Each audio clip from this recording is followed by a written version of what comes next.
Magali. Salut. Ça fait 3 ans qu'on a échangé sur un tas de sujets, justement pour dénoncer, pour faire constater, faire ouvrir les yeux. Je dis on, mais en fait, moi aussi j'ai appris de plein de gens, mais j'ai l'impression qu'aujourd'hui on stagne en fait à dire voilà, on constate ceci, on dénonce cela, il se passe ceci, il se passe cela, d'accord, mais j'ai l'impression en fait qu'on stagne et qu'il serait peut-être temps de passer à l'action.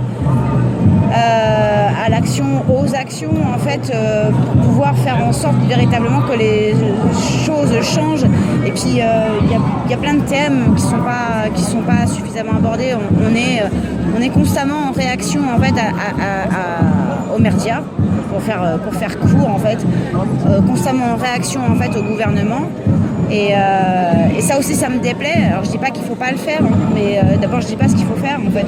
Je pense qu'il y aurait d'autres choses à développer, notamment par exemple se remettre en question cette civilisation sur son aspect philosophique en fait, parce que on sait tous, nous qui sommes dans la lutte depuis plus de 3 ans, mais voilà, aussi en cette période, que la plupart des gens se sentent seuls dans leur ville, dans leur vie quotidienne, et que ce qu'on appelle la masse, en fait, elle suit, et qu'en ce qui concerne par exemple la vaccination et le port du masque pour les enfants, on a l'impression, nous qui ne sommes pas d'accord avec ça, que la plupart des parents, ils ont totalement démissionné, totalement délégué en fait leur autorité parentale à l'État, et qu'on a affaire pour la grande majorité des Français en tout cas à des personnes irresponsables et totalement dépendantes, ou alors on peut dire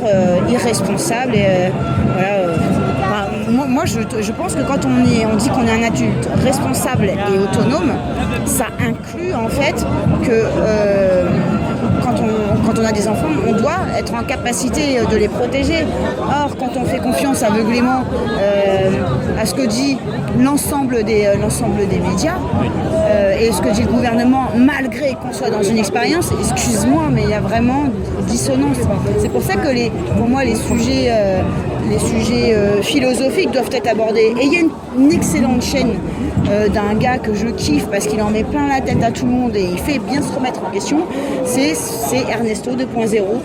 Ah, oui. Voilà, et notamment ses dernières vidéos qui datent du mois d'août, elles sont juste kiffantes. Par contre, faut avoir un petit peu d'humilité et puis être capable d'aller jusqu'au bout de la vidéo pour comprendre en fait son raisonnement, parce que voilà, ce mec-là, je vais pas faire son éloge, mais je peux vous assurer que philosophiquement parlant, il est accessible à tout le monde et que franchement, les sujets qu'il aborde sont en lien avec ce qu'on est en train de vivre aujourd'hui. Ouais, voilà. Donc absolument tout, hein, aussi bien la psychologie que l'autonomie, il parle de tout en fait, la politique. Mais lui, en tout cas, il fait partager son analyse, et c'est ce type de débat-là que je trouve qui manque énormément.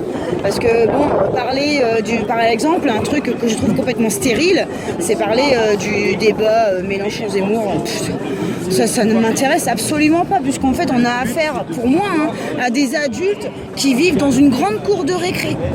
Comme là tout à l'heure, il faut faire le lien avec ce que je disais tout à l'heure. Tout à l'heure je disais que j'ai l'impression qu'on a affaire à des parents qui ont démissionné de leur autorité parentale et de protection, surtout envers leurs propres enfants. Donc voilà, c'est pour ça que je dis c'est tout à fait lié.